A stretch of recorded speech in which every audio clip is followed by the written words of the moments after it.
1, 2, 3, 4, 5, 6, 7, 8, 9, 10. Royal Blue Podcast, Monday show live. 1, 2, 3, 4, 5, 6, 7, 8, 9, 10. Royal Blue Podcast, sound check. 1, 2, 3, 4, 5, 6, 7, 8, 9, 10. Royal Blue Podcast, sound check.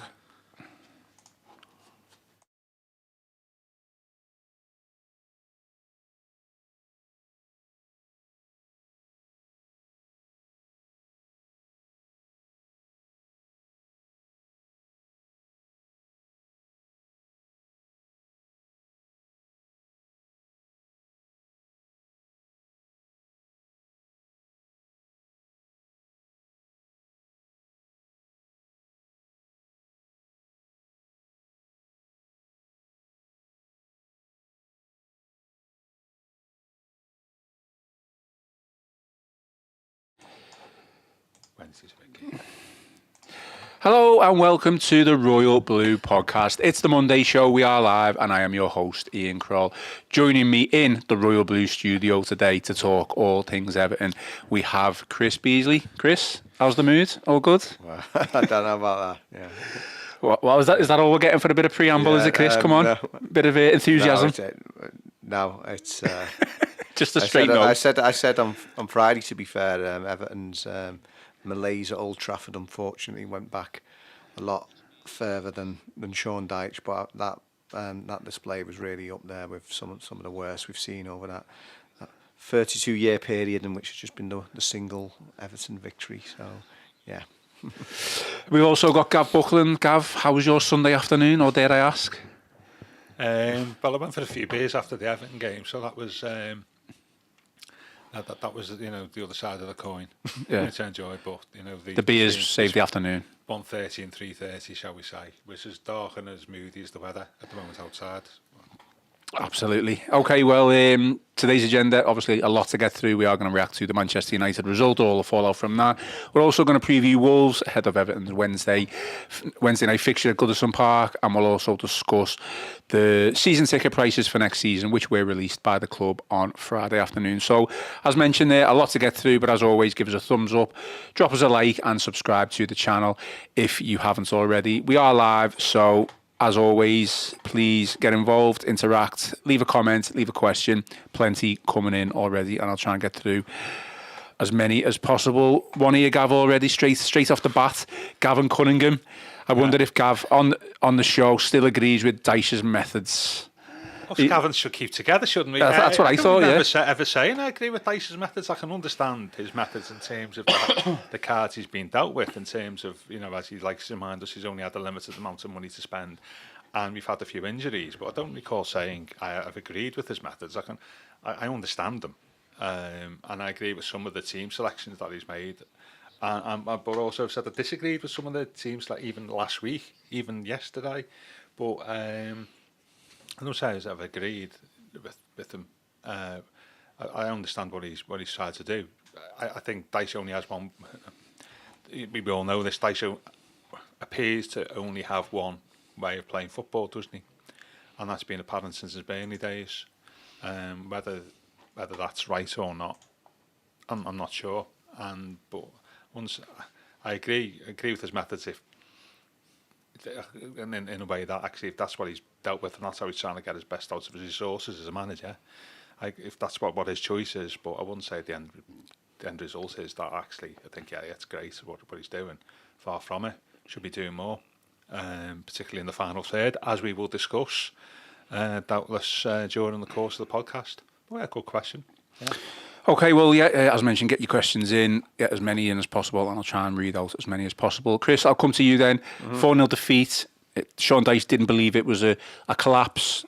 Do you think it was a collapse? Do you agree with Sean Dyche? Do you not agree with Sean Dyche? Yeah, it was strange, that, wasn't it? I was in the media theatre myself. Obviously, Joe was asking questions on behalf of the Echo, and I was in for the Ruben Amorim presser after that, but I was sat next to Joe, and yeah, I must admit, I was typing away, and I sort of did a bit of a double take when he said that to that particular question. I think it was actually put to him, wasn't it? If that wasn't a collapse, what would you view as a collapse? Maybe it's only semantics, but yeah, the fact that they were To be fair, Everton started well, and it was an open game, a lot more open than they imagined at both ends in the first half an hour. Everton didn't take the chances, as we've seen so many times. If only Dwight McNeil a bit more conviction, Beto a bit more composure, could have been different. But yeah, once that Jared Bramley deflected that Rashford shot into his own net, I'd say it was a pretty dramatic collapse. I'd have no qualms of using that particular language. I don't know what's to be gained by saying it wasn't a collapse, because the fact that the goals would come to 34th and 64th minute, the 4 goals, it's collapsing in my eyes. So I'm not too sure what he was getting at with that. I mean, Gav, the first 30 minutes, as Chris mentioned, were promising. I did think we were passing the ball around quite well without really getting into major, areas. Beto had that chance, didn't he? Through ball from McNeil, was it? A few opportunities, didn't we, to break through? But I think the Beto one was the only one, really. I thought that's a clear-cut chance. But we had three or four times, didn't we, where we broke. And I think it's irrelevant, though, isn't it, saying it's a good performance when you're 2-0 down before half-time? Well, it points to what Chris was saying there, is if you could say there was a collapse in performance, wasn't it? For the first 20 minutes were completely different. 20 minutes of the first half were completely different to the 60 or 70 minutes that followed the first goal. That's what the collapse was. It looked like watching two different teams, wasn't it? Really. Yeah. Against, and I've seen Man United 50 odd years, and that's the worst Man United team I've seen since they got relegated in 1974. I mean, that's why they've had so many different managers in the last few years. Going back to since Ferguson left, and I was watching after 20 minutes thinking these aren't great United. And you were left thinking that a good team, and I'm not saying a very good team, a good team would have easily been leading at half time yesterday. And our problem was, as I was just saying there, is in that period of time we had 3. Well, let's talk about him. McNeil, what's he doing? When he's basically got a clean run on goal, hasn't he? And goes back to the point, right foot, left foot, is he could still carry on running and hit it with his left foot, and he goes to turn inside. That was the first one. The second one, there was a couple with NJ where we got 6. I think it's like a 6-against-4 break, I think, and the ball's on for Decore, isn't it? Wide right. He's got a clean run and goal. He decides to turn it inside to Beto, who I think looked as though he strolled into an offside position, not for the first time. Complete wrong choice. There was a wrong choice by NJ from a corner. I think he whipped the ball in, and Beto got his feet in a tangle, didn't he? And that was 3 opportunities that we wasted. And then, to be fair, that was a good bit of play, wasn't it? I think it was Bramley passed out to McNeil, was it? Yeah, lovely. Low pass. What you want to see with the team, what they're capable of doing. I mean, this is when Dice says his options are limited in the style of play. That's the type of football we can play if the players are set up right and there's a bit of movement and they find space. And that was really good play.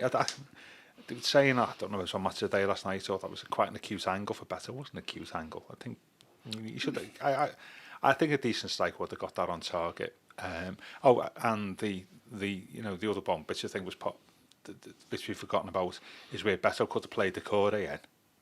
Oh, nearly it is. On the far side, he turns inside. He messes up twice there, doesn't he? He doesn't play the Decore in, and when he turns inside, his left foot shot goes right near the corner flag than the goal.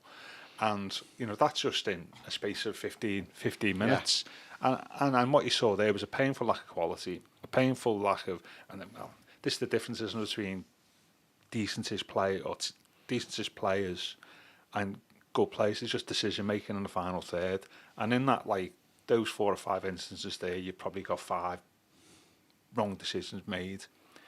And that's why it's seen that thing that's come out over the last 24 hours. 32 games in the Premier League this season. It's this year, calendar year, 12 goals from open play. Yep.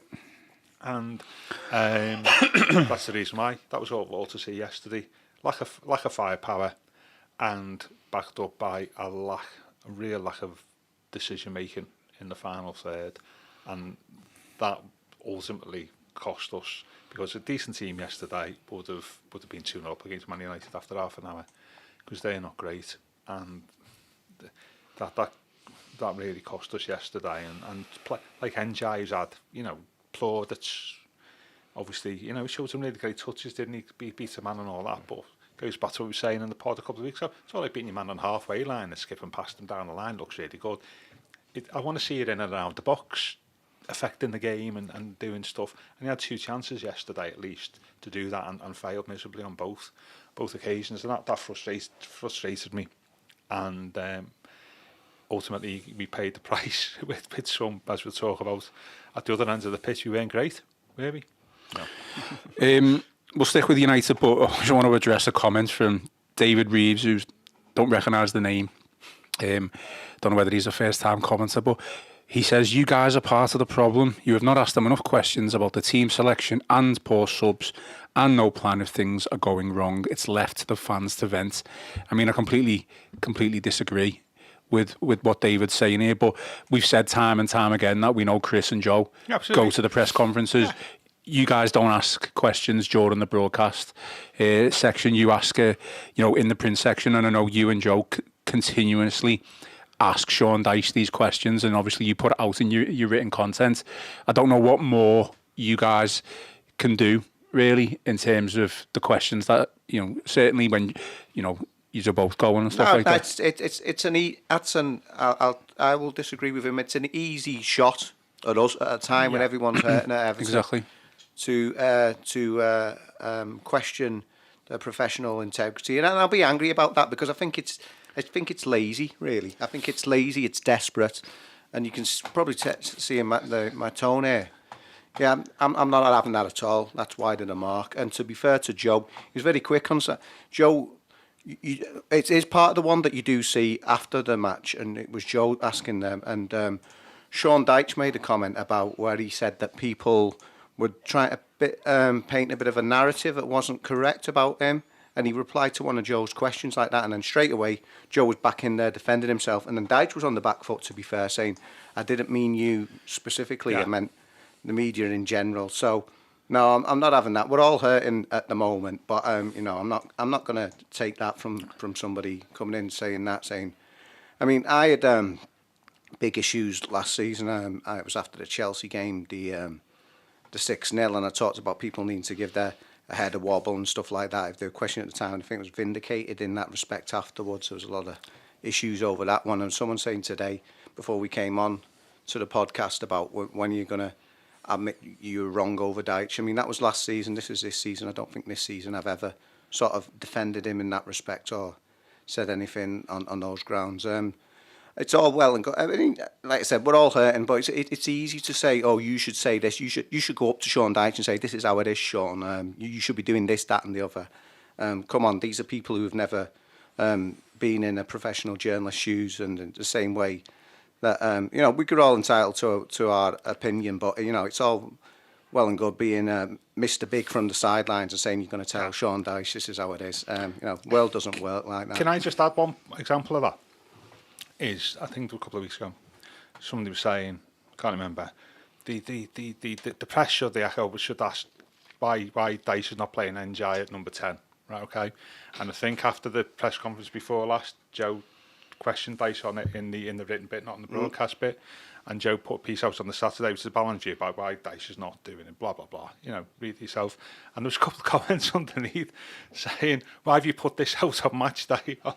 It'll only disturb the team." Well, that's what a press conference is for. That's why it's on a Friday for you as part of your preview to the game, and you're damned if you do and you're damned if you don't.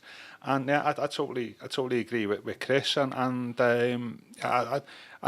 it's a relationship between a journalist, and I'm not a journalist, just try and think I'm a journalist sometimes, but I'm not a journalist, but the relationship between a journalist and a manager is completely different. But there's no relationship between I suppose the managers, other than like what you say, an emotional relationship you call it, and you can't go gung-ho, can you, all the time. This has been going back since journalism and football for 100 years. Is you've always got to be balanced, because actually what you want is stories, don't you? You've got to have that relationship. You can't just constantly slag a manager off, because ultimately they'll just switch off, quite rightly, and that's always been the issue, and it's a slightly different relationship between national journalists and the national press than the local press as well, and I don't agree with that and then there's lots of stuff if you go through the Echo archives and just this season where there's been press and comments made to Dice, and then that's been reported and discussed afterwards, indeed, on this very podcast. And no, I disagree with that completely. I think there's a certain element of influence that journalists can garner without a doubt, but we've got zero impact of what happens on the pitch. We don't influence Sean Dyche's team selections. If we did, then he needs to be sacked right now. If I'm being completely honest, so I will completely disagree with that comment. We're all frustrated. We're all here to vent. We all want the best for Everton Football Club, and there's always like a list of easy targets to go at. Obviously, the players, the manager, and then when you've had enough at the going of the players and the manager, then you turn to journalists and you turn to podcasts and stuff like that. I just think it's like you said, it's an easy comment. It's a derogatory comment for what we have to do on every single day. People need to remember, and this is like respecting everybody who watches, and thanks for watching us. This podcast is not a fan podcast. Yeah. And you can't mix it. You can't mix it. That's all the great fan podcasts have, which I occasionally appear on, and they're all great and stuff. But it's not a fan podcast. It's effectively one for journalists, isn't it? Yeah. That's why we've got Chris here today, and so you're coming from it from a different perspective, and we should remember that. And you've always got to be, we were talking about this the other week, you've always got to be balanced, because guess what? People out there have got different opinions. There's not necessarily the common, the ones that shout loudest, that is and justifiably so at the moment, that doesn't necessarily reflect the opinion of everybody who's listening or watching. But while we're sitting here, we've got to reflect the opinions of everybody. You can't just go in with a two-footed challenge, can you? I think that's fair. Okay, well, we've had our vent there. Let's get back to being professional. We're being professional. It's just giving it a measured answer. Just being I don't think that's right. Sarcastic a little bit. I mean, obviously, one frustrating thing for me, Chris, was we went, half time. He's obviously given instructions, team talk, and then we go and concede literally, what was it, a minute into the second half, something like that. God knows what Michalenko's doing. Kick-off as well, yeah. But then he waits till 66 minutes until we're 4-0 down to start making his first substitutions. And the game's gone then. Oh, yeah. The game is, even a 2-0 at half time, you come back into it in the second half, you get a goal, you're back in the game. The third game just completely kills it anyway. But was there, why has he only made them substitutions when he's made them? It's almost, to me, it's a bit of an insult really to the fans that he's making them substitutions. Well, he often is slow with the substitutions, isn't it? Like you say, he's making those substitutions because the game is gone. So basically, he's thinking about Wednesday, and he's ringing the changes then. So he's not sort of thinking, oh, well, this triple switch is going to get us back into the game. He's thinking, I'll just save some legs here and give some other lads a run out because the game has gone. And we saw that towards the end as well. Jake O'Brien came on, didn't he? Nathan Patterson for the first time this season got minutes like, you're going to be part of this. But yeah. They, in terms of whatever he said at a half time, that would have been totally out the window. Because as you say, I don't know what I'm just doing player ratings, and for all the individual mistakes that obviously Jared Bramthwaite and James Tarkowski made, what was Vitaly Mykolenko doing in centre mid like seconds after Everton had kicked off? I mean, he actually got back into position, he was there or thereabouts when the ball went in the net, but yeah. I don't know. I know you've discussed this about. You thought he should have been dropped ahead of Sunday, and he got the run around at Southampton as well. And as I said, I hoped that Jared Bramthwaite's return would actually help Mykolenko, but I don't know what was going on there. Got a comment from Dave Murphy just in relation to journalists and etc. So David Murphy says, I owe Joe Thomas a huge apology for some comments I made in respect of questions posed to this manager. Joe held him to account yesterday. It was Dyche who responded very poorly. We did collapse. I mean, was it a collapse for you, Gav? A collapse in performance. Yeah. That you've got like a certain level that after the first goal, it dropped. It dropped a hell of a lot. So, and statistically, 4 goals you concede in 30 minutes playing time is... don't know what that is. and that third goal, to be fair, and I'm not, this is like sort of going about Dyche said. I think he said afterwards that a team like that doesn't concede the goal like that. But you said exactly, but that was exactly a carbon copy of goal conceded at Brighton at home on the opening day. Yeah. Where Mikalenko got drawn over to the centre circle like yesterday, and it might have been a Dringa. A Dringa, is that his name? On the right was in acres of space because Mikalenko come over. I think when he then cut in and scored. So it was the second time this season, like at least that we've conceded a goal like that, and it was baffling. Mikalenko was really poor. I thought we might want to talk about the fourth goal, but he was poor for that. It was a bit of a hospital. He played the wrong pass. He could have turned back on himself. There were two players on Mark behind him, wasn't he? He decided to play the ball back to his own goal, where the ball was on towards their goal. And we'll talk about the Tarkovsky challenge in a bit, but that was he had a dreadful afternoon yesterday, and I just wonder, do you think he's fully fit? Who? Mikalenko. I mean, it's a legitimate question given that all the injury problems he's had since the last Merseyside derby, hasn't he been in and out? But I don't know. I don't know a lack of fitness. Because to be fair, he showed fitness to get back into position because he was so far out of position. I don't know. It's just been out there, but I thought he was decent last year, but he's a shell of the player he was before the derby, and in the derby he played well, didn't he? And you're looking at changes, aren't you? Of which we've got limited scope, but that's an area of the pitch that possibly we may want to look at. Makes you wonder, is Nathan Patterson now going to come in from the cold? I mean, it probably could be Seamus Coleman, but either way, Patterson came on, a good delivery for Calvert-Lewin towards the end. Is this time for his chance at right back and then move Ashley Young over to left back? We've said this for at least a good probably 3 weeks now. We know Ashley Young's it's not his position to be a left back, but we know he can do a job. You mentioned it probably a month ago now when Mikalenko was still poor. He's just got no one competition for places. He's literally on that team sheet regardless. If he's fit, he's on that team sheet. Yeah, and he's in theory, we'll say he's a better player when Branthwaite plays on the left, but that was sort of disproven yesterday. Branthwaite's performance wasn't the best after the day. He was like the sort of on the pitch, the team were like Branthwaite, weren't they? Like Branthwaite was decent for 20 minutes, and then he went to pot, didn't he, afterwards, like the team itself. And just we'll talk about changes for Wolves later, but there's some around that area of the pitch. I think there's a few, isn't there? I just think now, you never thought you'd say this, is Michael Keane. Michael Keane looks a hell of a lot better player, and his influence being off the pitch than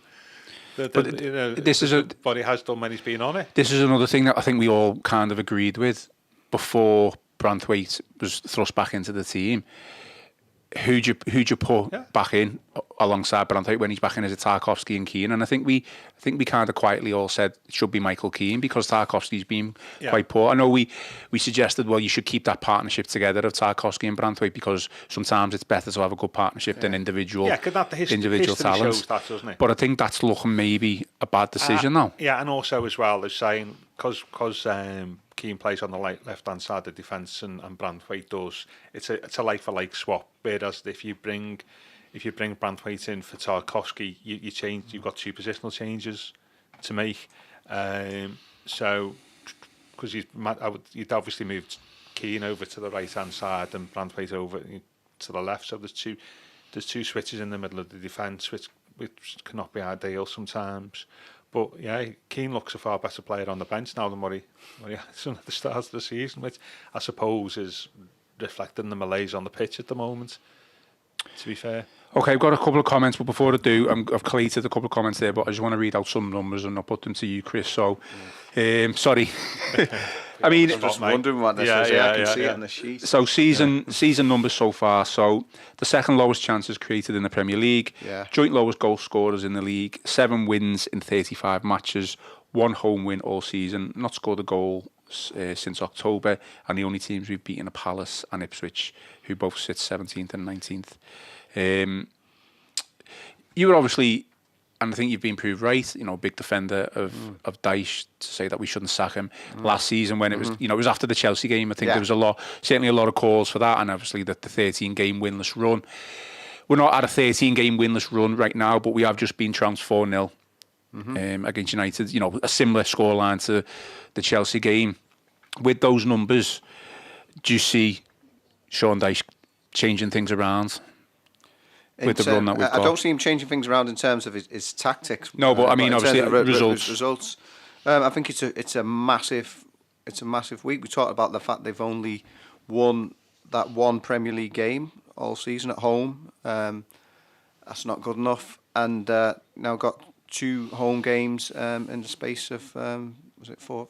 4 days. 4 days. Yeah, it's huge, isn't it? He's got to turn it around in terms of it.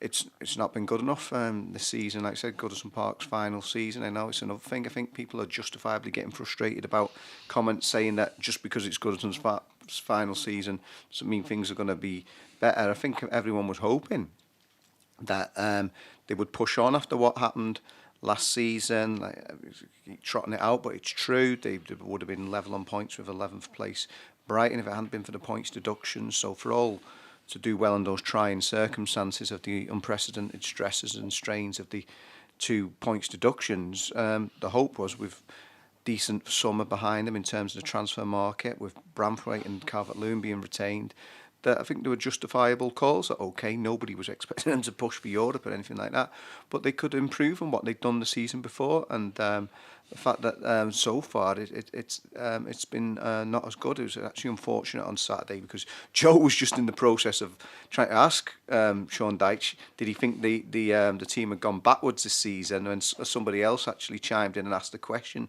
So in that respect, I think the Blues boss got away with that one because he didn't have to directly answer that one. But in terms of what's gone on so far, they have gone backwards. So yeah, if he is to turn things around, that this is a huge week in doing that.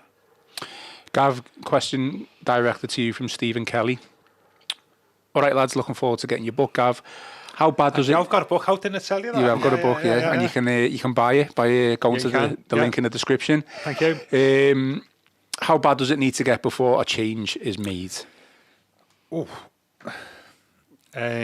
I don't think we're in the same position now as what we were under Benitez and Lampard in the January of 22 and January 23, because we're still above the drop zone, as it were. I think a pivotal game's going to be Wednesday, isn't it? I think if we win, I think that gives us a bit of breathing space before a few 4 dangerous fixtures. A draw you could probably just tolerate, but if we get beat on Wednesday and people seeing the fixture list come not just till Christmas, after Christmas into January, given our record so far this season, I think that might be a serious discussion. I wouldn't say board level, who is the board, or with the owner and with the Freakins or whoever, about it, because I think the atmosphere may not be great on Wednesday, and two home games, strangely enough, 2 home games for Dyche. We had 3 on the bounce last year that worked for him. 2 home games on the bounce might be quite dangerous for him. There's a lot of similarities, sorry to interrupt, to getting beat by Chelsea 6-0 and then facing like a relegation rival in Nottingham Forest and then having the derby a couple of days later. Was it Burnley? We played Burnley. Before Chelsea. Was it? Yeah, okay, I can't remember. Yeah. Seems so long ago that we were winning games. But then, So it is similar, but then the teams that we beat, obviously Liverpool, you would count as obviously a good team, which we did beat, but Forest, Brentford, Sheffield United were in that. But then this time round, it's obviously Wolves, but you've got Liverpool, Arsenal, Chelsea, City. Wolves, isn't it? That's the problem. So it's 4 games effectively of just horrendous. We've wasted point scoring opportunities in the first 13 games, as we all well know. So I wouldn't say as of today how bad's it got. I don't think it's got bad now. I think it's the Wolves game. I think that could be key. Also, the key thing on Wednesday is a 6 of the top 7 play each other on Wednesday night, isn't it? I think. So people will be picking up points near the bottom, and goes back to Joe's point I was going to ask yesterday. Is it's obviously we've dropped the level, haven't we, since last season? It's definitely dropped level. Despite bringing new players in during the summer, that we'd lost Onana. And that's the I keep concern, saying isn't this though, but Onana wasn't really part of any of the good performance, was no, it? at the end of the season. I always think that James Garner being absent is No, something that's that a big one. about, just to give us an option. And so the answer to the question, no, but it got to the potential to do so this week, where there may be a conversation.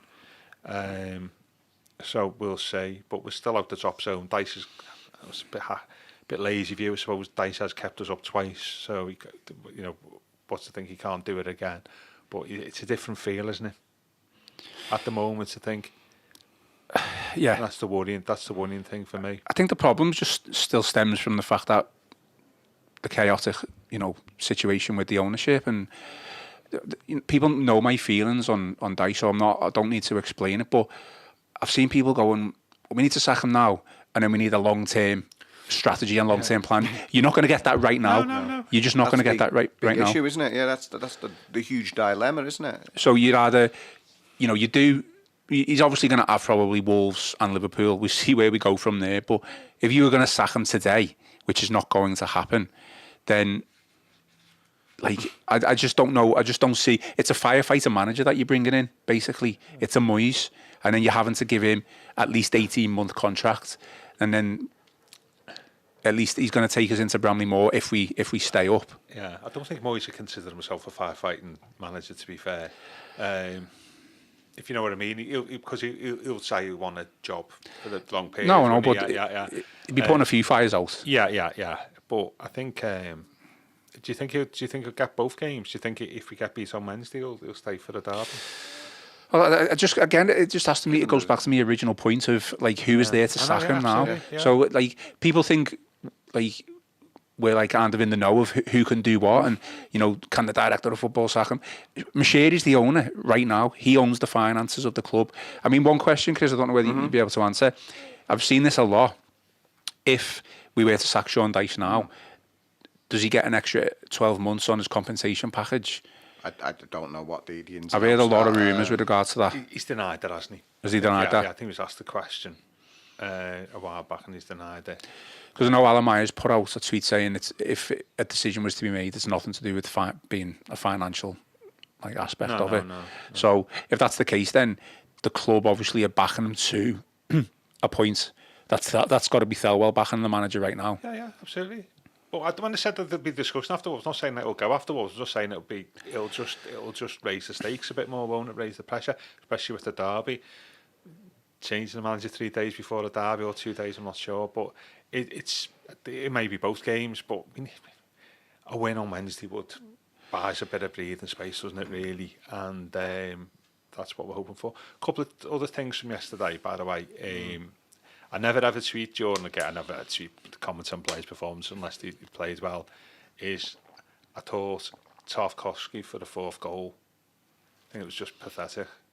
Challenge. But it was weird, wasn't it? Because you've been saying all season, he's been doing all these times when I'm going to show him the hardest man on the pitch, and then the one moment where you wanted him to do that. That makes it even worse, didn't it? And I notwithstanding it was a bad ball from Mikalenko, I just thought I was just going to tweet whatever, pathetic. Because I just thought from the captain, who said sets the tone for the team. Yeah. If you're on that pitch and you see a captain, I won't say bottling out, but not being as committed as what you would expect him to be, given his previous track record. If you're on the rest of the pitch, I'd say, well, mate, what do you expect me to do? And he wasn't the first player to do that, because McNeil, shall we say, didn't fancy a challenge with Darlow, I think, in the first half by the touchline.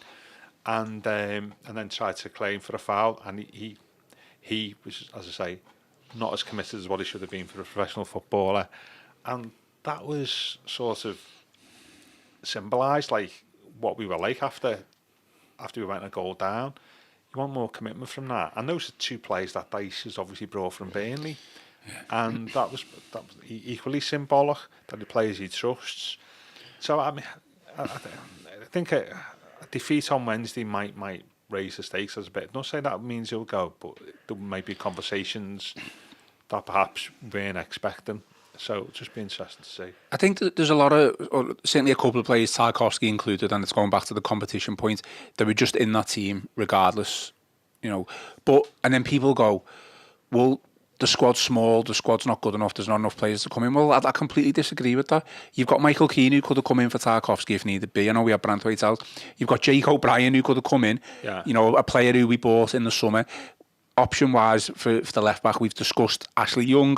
I would even go as far as to say you could, if Mykolenko hit rock bottom in terms of his performances, you could even put a McNeil as a left back. Play Branthwaite a left back. Exactly. So he's had options, Chris. He just seems to be so rigid in his approach and how he wants to Everton to play. It's, for me, it's ultimately going to be his biggest downfall. No, he doesn't like to experiment, and he has tried to with certain things in the past, only like playing two up top and stuff like that. But when you can clearly see things aren't working against opposition that you should be beating, surely in the back of his mind you think, well, we've got to try and give this a go or do something different here, mix it up a little bit. And it just goes back to making, was it 3 substitutes when we were 4-0 down on the 66th minute? What's the point? Why even bother? Do something at half time, bring one player on, do something to change the flow of this game. You get one goal, you're back in that game. Old Trafford will start to get a bit nervous. And the complete opposite happened. They scored in the first minute of the second half. Yeah, it did make me wonder. Just on it was things a relevant point, but we're just going off on a bit of a tangent here. With Everton playing on the Sunday, I was just flicking through on the Saturday, and I stumbled across the Wealdstone Wycombe Wanderers FA Cup game. It's mouthful. It was. I enjoyed it actually. It was a bit different, and then the ball kept getting booted out the ground and stuff like that. It was a classic sort of like, because the Wealdstone non-league and Wycombe, I believe, are flying high in League One, and they were talking about the Wycombe manager now. He's always rotating the squad, and they're going well there, and he brings the subs on and stuff like that. And my big fit, and like someone who said had been a big defender in the past of Sean Dyche, like I said, I'll be at pains to say that was last season rather than this season. But one thing I've always feared about him is, has he been left behind in terms of, with the move to the 5 substitutes now, it is a different game, and they were talking about this. They're talking about with a third tier club, Wycombe Wanderers, the fact that the way he shuffles the pack and the way he uses different play. Yeah, he said, it literally, you can change half your outfield team during the game. That's what Bournemouth did. Yeah, and when Everton are only doing that when the game's up, like you say, they just we'll make the subs now because it's game over, so we'll just freshen things up. But in terms of being proactive, in terms of changing the formation and the tactics or personnel within games, that has always been a bit of an Achilles heel. In that with him, he'll say that he doesn't like that, and he quotes Pep, doesn't he? Well, doesn't quote Pep, he cites Pep, and he goes on and claims that Pep doesn't make a lot of changes or whatever. I don't know what. Someone else can do all the statistics over that, how much accuracy there is in it. But there's always been a fear for me in that, because the game, I mean, I didn't like the fact that it went to 5 subs. I think it favoured the bigger teams who were pushing that with the bigger squads. I mean, Jurgen Klopp was always pushing for that with Liverpool, but it's a reality. It's the game now, whether we like it or not, and it is somewhere where he's not been seen as being proactive enough. Certainly, that would be that one major concession I would always give about Sean Dyche. I do have concerns over that aspect of his management. I think that's a fair point, isn't it? Yeah. I think and tied in with that, I think a lot of, you've said this countless times on the pod, I think a lot of frustrations with the fans, which is, and we are fans, is it's just the style of play, isn't it? And the lack of entertainment and the lack of craft and guile in the final third, as we saw yesterday. And when we see teams who are, shall we say, below the pecking order than us, both in size and below us in the table, at least they've got like some sort of style and plan. That's quite apparent. Say Southampton, you see what they're trying to do. And there's an identity there, and I think Dyche's identity, as Chris was saying there, is rigid identity. The fact that he doesn't appear to want to change things or can change things, I think that's what's really, unsettling fans at the moment, and the stubbornness. Though he's not the only manager to be stubborn, to be fair. And I think it's a little bit more than just results at the moment, isn't it? There's a lot more to it than that. Yeah. I think if we were getting results, though, I don't think there'd be a major but issue. It's seen as a necessary evil or the medicine you've got to take to make things better. Yeah. That's fine, which is like last season. Yeah. How many times did you play really well last season? 40 over 38 games. He admitted when he ended the longest Premier League winless streak in the club's history, that he deliberately made that Burnley game a bad game. Do you remember him saying about that? He said, we'll play, I don't know the actual phrase that he used, but basically admitting and make it as boring and as unimaginative as possible, because that was the way of getting that monkey off the back and defeating that Burnley team who liked to play out under Vincent Kompany. Well, let's face it, the only reason we scored a goal in that game was because their keeper made a mistake and Dominic Calvert-Lewin closed them down. I mean, I've said to you on the podcast in the past, he has turned us into Burnley. We have become Burnley. But in some respects, that was why he was brought in, wasn't he? Because you wanted somewhat, well, it was 1.1 points per game, isn't it? Something like that. You knew what you were going to get with them, and at the time, that's probably what that little bit of stability, knowing what you were going to get, was part of the attraction of getting Dyche. To be fair, but the thing is, it's this thing is, and once you've got to kick on, you need to kick on a little bit. He's not the first Everton manager. I can think of several in the past that names I've mentioned there. Once you've done your first 18 months and you've got over the initial hurdle and you've rectified things, can you kick on with your own style of football, with your own players? And most Everton managers, barring Moyes, in my time, have failed in doing that. And Dyche is another one in that category. So we'll see. It's not beyond fiction, but Wednesday's such. Yeah, we'll preview Wolves. We've had the comments here, and I obviously want to. Thanks for everyone who watches and listens. I want to keep things good-natured, but I'm really flabbergasted by this. So the Blues, who always comments, so Rick, thank you. None of those options are good at this level, Ian. I think it was obviously in reference to me saying, the squad. Yeah, we need to be making, changes or doing something.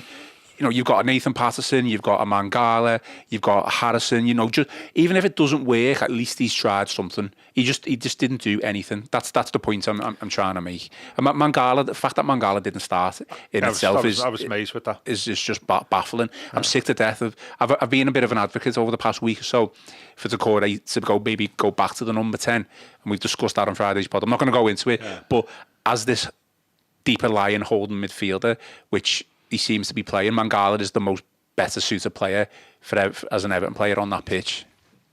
Sorry, Chris, did you want to? No, I think we all agreed. I think we all said on Friday we'd like to see him back in there, and the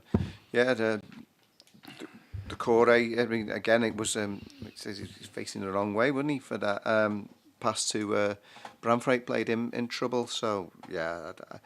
It's more than that, but in terms of Mangala, I'd have him. Where I think that comment, so I agree with that comment in that it's and there's two aspects to it. Yeah, there's changes, and we said, haven't we, that needs to move things around a little bit. But actually, I think we were talking about this at the end of last season.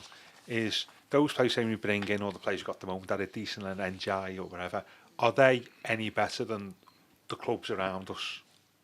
And then we say, you can do that. Are they just at that level of, are they just like bottom 6 players? But some of them have got a little bit about them compared to the rest of the squad, but they're still bottom 6, bottom 8 players. I think that's the thing. I think that's what that's saying there, isn't it? So saying bringing them in, saying that okay, decent, but are they that decent that they're going to take it out the bottom 6 or 7? I think that's the problem. No, I agree with that. I think my point is the new players that have come in, whether they're, like you say, Champions League level, mid-table or relegation or whatever, doesn't really matter. They just give us different options. Yeah. And I think a lot of calls, certainly from me, is that Sean Dyche doesn't know how to get the best out of these new players that have come in. You can always like just say, Lindstrom's crap, he's a competition winner, and he has been poor since coming in. Like that's fine, but he's not a terrible footballer, because he wouldn't be in the position that he's in now if he was a terrible footballer. Mid-table footballer, that's the thing, isn't it? Really, that's what how this conversation started. Is what was the quote? What was the question again? Are they any good? None of those options are good at this level. Well, I think there's if you view it as and I played for Marseille. Yeah, are they collectively going to get us to mid-table from where we are now? Well, actually, there's a probably the case that actually compared to other players around the bottom of the table, probably not. I'm mystified that it's mystifying, isn't it, now that we spent, I know you can always quote the figures and stuff, like a relatively significant sum of money on O'Brien during the summer and not used them, because Dyche was saying yesterday saying about very little money to spend and stuff. I totally get that. It's just an but excuse, at the same though, time, when you've spent 17 million, or potentially up to 70 million, whatever, on a fourth centre-back, on a fourth centre-back, and you've not used them all season, you know, I mean, at least Beto, I mean, we bought, at least he's had game time across a couple of years, whether you think he's good or not. Yeah. But in our position to spend 17 million on a centre half, who, as Chris was saying, is fourth choice, and then not play him, is you could say that what's gone on with that? But there, you know, why is that happening? And I think that's looking now a very strange decision from where we, you know, if you're saying we had only a limited amount of money to spend, well, Why spend it on the centre back who's not going to play? Play, yeah, absolutely, and I think that's a legitimate question. And Well, only not play. Well, he can play when we're 4-0 down to Manchester United at Old Trafford.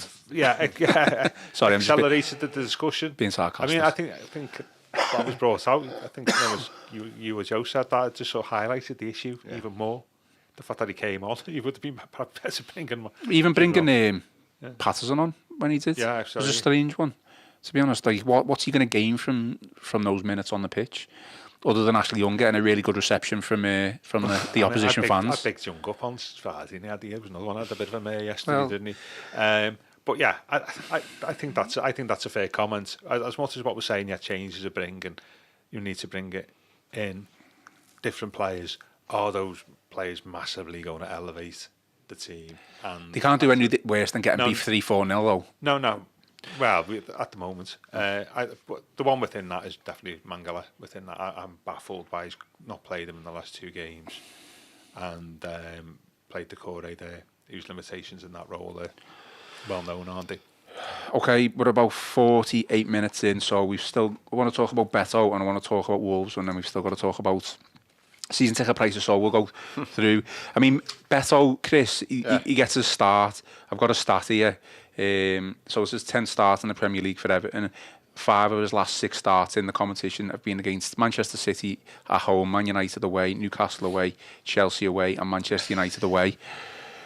Man for the big occasion. Do you read anything into that decision from the manager to select them against, you know, tougher opposition, tougher defence at the end of the day?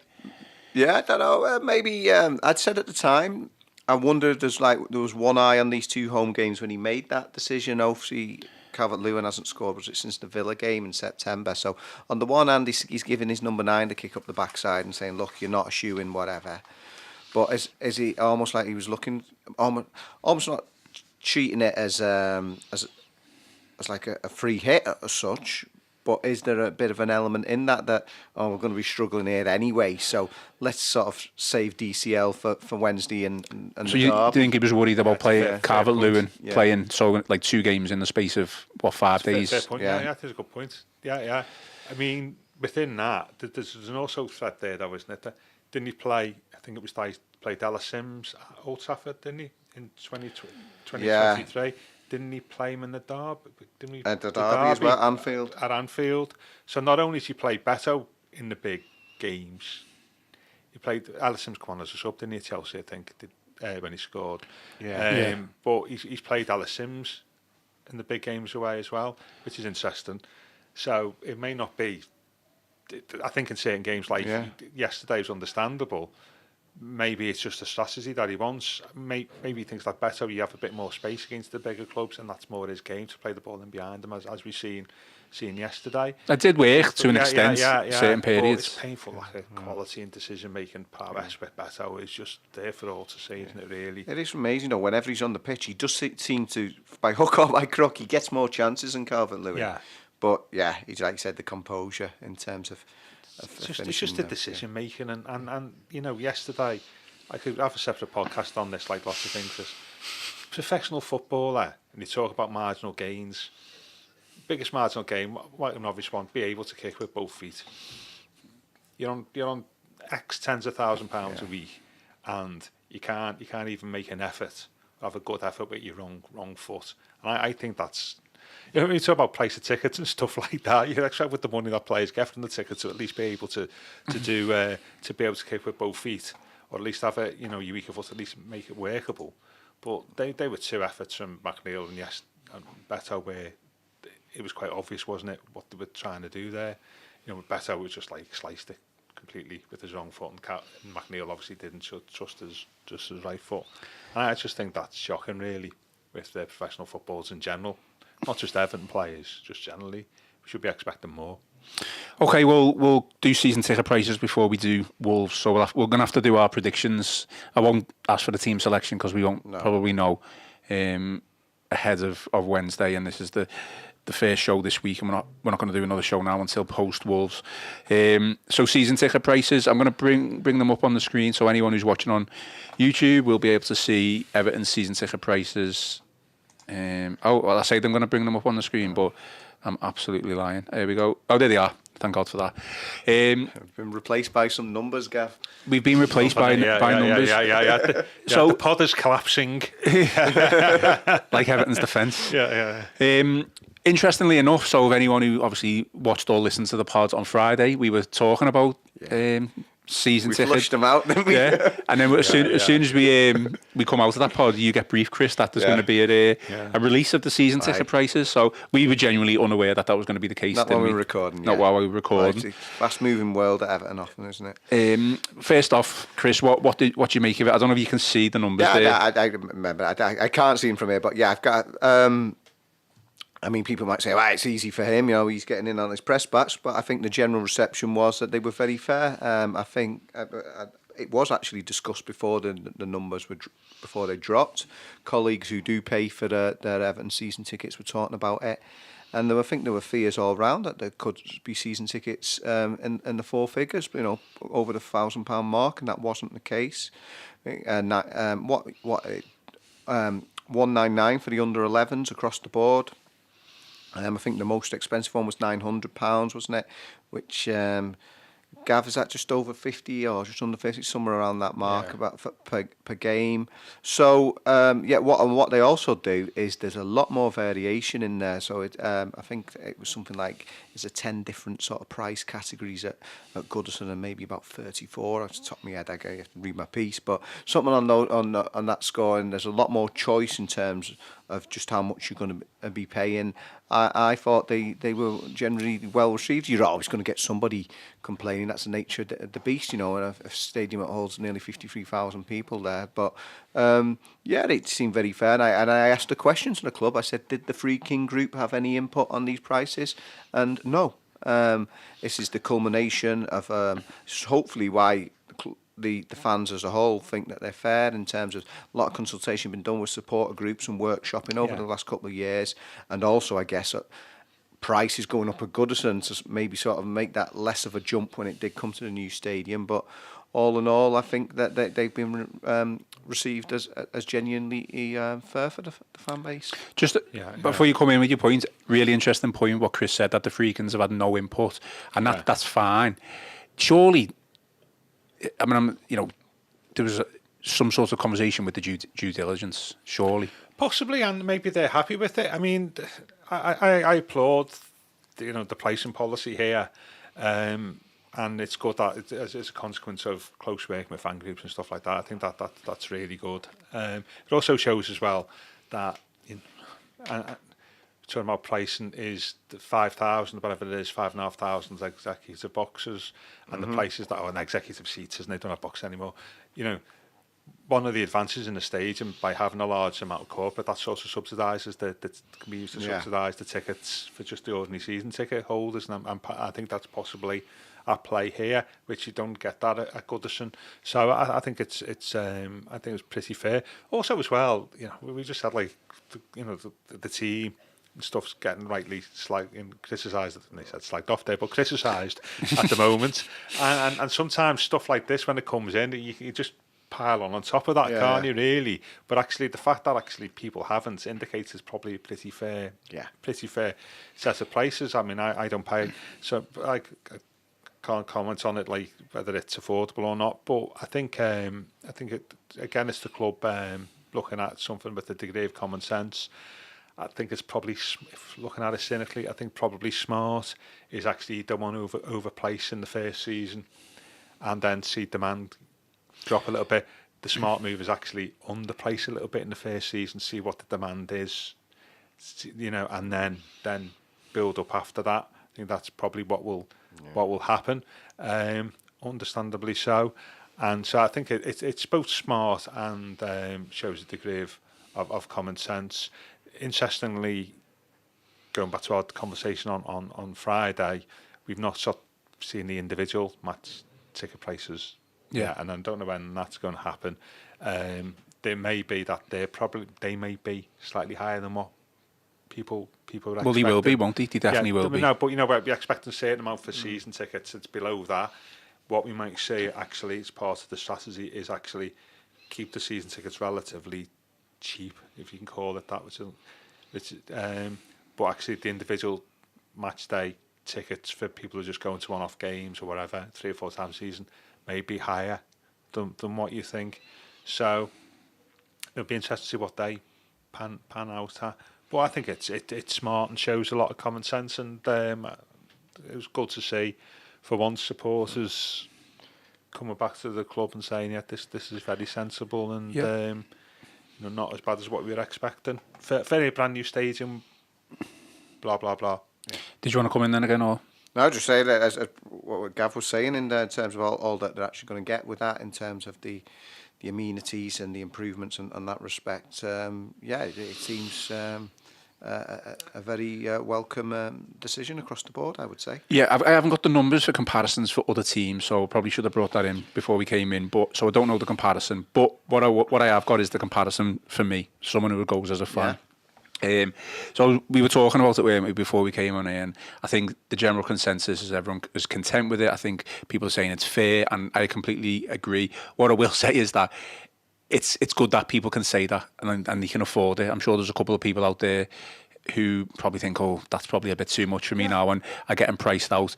Now that, that's just the life, isn't it? That's just football the way it is. I think. But should football be like that? As we spoke about this on Friday, football clubs were set up as community assets. Yeah. By the community for the community. And I romantically still think that should be the case. That's not an Everton issue, is it? It's a football in general. Football in general, up until the early 80s, you couldn't sell a football club for a profit. You weren't allowed to, and we've now seen football as a business it is, and I still think it should have that community angle, as I said on Friday, and it goes back into the ticket price process and stuff. So I don't think it's enough just to say these are the places what other clubs have got, and that's okay. Well, if they're high, ours is still high, and I just think that.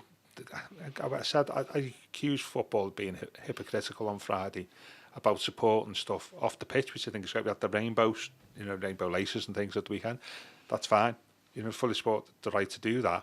But actually, at the same time, if you're going to do that, which is a quick win, isn't it? It doesn't cost you anything to do that. Okay, maybe a bit of donations or whatever. At the same time, not supporting the poorest members of your fan base who can't afford tickets or given an opportunity to. And I think that's hypocritical, because that's the time when it show for football to show its true metal, that actually we do support everybody, not just the people who where it costs us nothing to. We do support people, and they don't, as far as I'm concerned. And then there's a degree of hypocrisy there. Maybe it's not just a football thing. Maybe it's just an English football thing, because we know how cheap tickets are in Germany. So it's if you're going to compare, Bayern Munich are one of the biggest clubs in the world, Europe, whatever, constantly getting to Champions League later stages and winning the league, but their ticket prices are, their ownership models are different. No, obviously, but there's the famous thing by Uli Hoeneß, who was the president, wasn't he, about if we trebled our ticket prices, we for fans, we'd earn the same amount of income of season what we could negotiate in the space of a conversation. Right. And with the sponsor or whatever. We're saying it's a relatively small amount, that we get big numbers elsewhere that more than compensate for that, and football is like that, isn't it? Really, even in this country. Again, we didn't talk about on Friday. Match day revenue is only a very small proportion of a club's overall revenue, so therefore, I think that's the most annoying thing, isn't it? That's the thing, isn't it? Well, we survived a season and a half with no people in football grounds, didn't we? Yeah. And came out of it, and that's the annoying thing. It's not like the 70s and 80s or before. before the advent of the Premier League, where a match day revenue was your only source of income. Yeah. Now it's only relatively, it's still a proportion of it, but not something that you can justify massive increases for, because it doesn't massively increase your revenue stream as a football club. And that's it for me, really.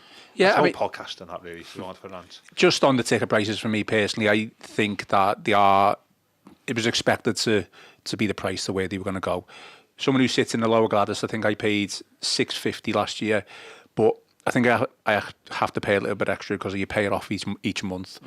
So you get like not a fine as such, but it's a bit of an interest on that. So I think it worked out close to 700. I think it was like £40 extra for the year. So I'm going to look to sit in the lower or upper stand, and the cheapest is £7.60. So if I choose to do that, it's going to be £110 extra.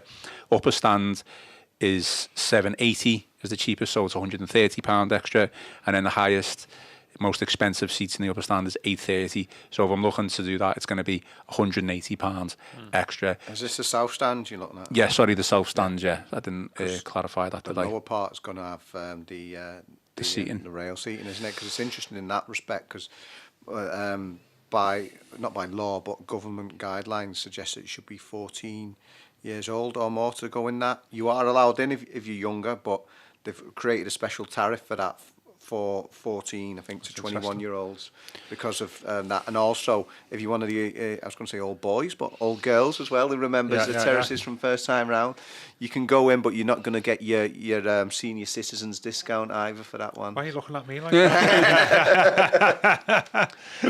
It's a good point because... I mean, I still see myself as a young buck, but thinking long term, I don't want to be stuck in seats that are going to turn into, standing. So I'm probably going to go for the boys' pen. No, but I think to be fair, we have got a good range, and it's it's cheap. What's that? £199 for the under 11s. That's what, 10 a game. 10 a game, yeah. I mean, that's still good, and they are the future, as the old adage goes. So I think, as much as I criticise football in general, Everton, to be honest with you, even with this new stage, are a little bit more cognizant of supporters' financial positions, I think, and I think and then that was reflected in the comments that they got on Friday, really, off fans, which were largely positive, weren't they? Just have to get there intact, and that's the reason why we're all so twitchy right now, isn't it? Everybody is, and that's understandable, isn't it, really? Well, we're going to be even more twitchy on Wednesday evening, so we're going to have to finish off because we've done an hour, but let's do our predictions. Do we want to do our predictions for Wolves? Yes, Go on. 1-0 Everton. 1-0 Do Everton. you think a similar game to the Burnley game? Possibly. I mean, if need be, yeah. Yeah, I saw Wolves on Saturday, and not great. That's the thing. They're so hit and miss to go and be Fulham 4-1 and then do that. Yeah. I think they give the ball away a lot from playing out from the back. If Wolves had beat Brentford, so 2 games in a row, I would have Nottingham down for us on Wednesday. But the fact that they got a defeat against Brentford. No, but Bournemouth. Sorry, yeah. But I think Wolves are beatable as Man United were yesterday. But I think that's the whole first goal is crucial, isn't it? Really, I'll go with Chris 1-0. I think it'll be nervy and edgy for both managers. Yeah, it's going to be that. We know it's going to be that. But more so than normal. And O'Neill's obviously under pressure as well, isn't he?